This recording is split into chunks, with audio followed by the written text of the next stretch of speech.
नमस्कार।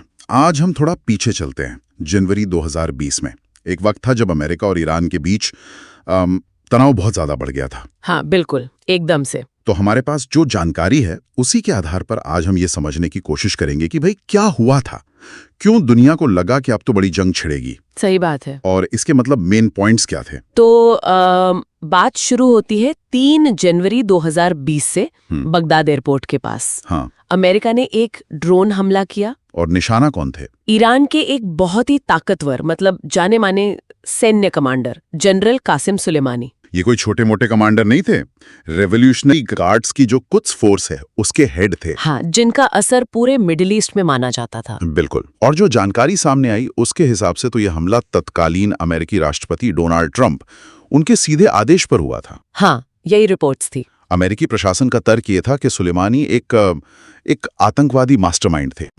और उन पर आरोप थे कि वो अमेरिकी डिप्लोमेट्स और सैनिकों पर हमले की योजना बना रहे थे।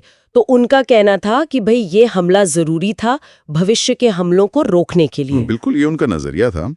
लेकिन यहीं पर मतलब चीजें बहुत तेजी से बदली।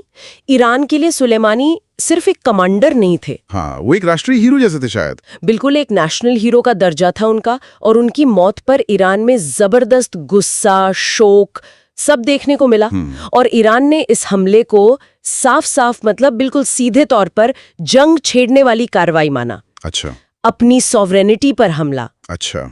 तो इसी के जवाब में सिर्फ 5 दिन बाद ही 8 जनवरी को ईरान ने सीधी सैन्य कार्रवाई की। 5 दिन में? काफी तेज। हाँ, बहुत तेज। उन्होंने इराक में जो अमेरिकी सैन्य अड्डे थे ना, हाँ। जहां अमेरिकी सैनिक थे, उन पर दर्जनों बैलिस्टिक मिसाइलें दागी।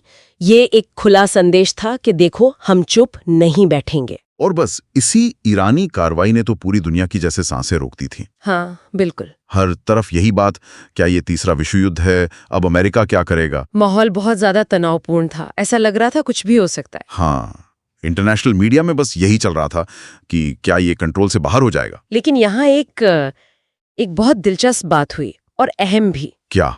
ईरान ने जो मिसाइलें दागी वो इराकी सैन्य अड्डों पर गिरी तो सही, हाँ, और नुकसान भी पहुंचाया उन्होंने, लेकिन किसी अमेरिकी सैनिक की मौत नहीं हुई। अच्छा, ये तो बड़ी बात है। हाँ, बाद में अमेरिका ने माना कि कुछ सैनिकों को दिमागी चोटें आई थीं, लेकिन कोई जानी नुकसान नहीं हुआ। और ये एक तरह से तनाव कम करने का एक मौका बन गया। मतलब एक ऑफ रैंप मिल गया दोनों को। हाँ, कह सकते हैं। अब ये कहना मुश्किल है कि ये ईरान की प्लानिंग थी या बस संयोग था कि कोई मरा नहीं। लेकिन नतीजा ये हुआ कि जो एकदम सिर पर खड़ा सैन्य टकराव का खतरा था वो थोड़ा कम हो गया। और फिर इसके बाद राष्ट्रपति ट्रंप ने भी और सीधी मिलिट्री एक्शन की जगह ईरान पर और कड़े आर्थिक प्रतिबंध लगाने की बात की।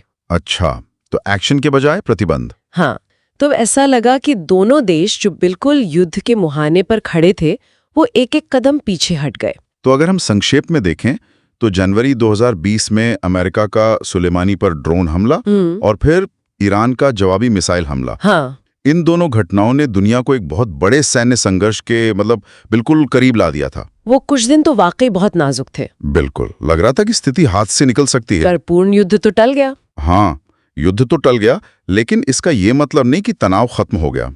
बिल्कुल नहीं। सही बात है। बल्कि इस घटना ने अमेरिका और ईरान के बीच जो पहले से ही गहरा अविश्वास और दुश्मनी थी उसे और बढ़ा दिया। और इसका असर तो बाद में भी दिखा होगा क्षेत्र में। पॉलिटिक्स पर साफ दिखता रहा है। ये दिखाता है कि सिचुएशन कितनी अस्थिर थी। एक गलत कदम या कोई मिसकैलकुलेशन कितना भारी पड़ सकता था। सही कहा। सीधा टकराव तो नहीं हुआ, पर रिश्तों में कड़वाहट और बढ़ गई, जिसका असर लंबा चला।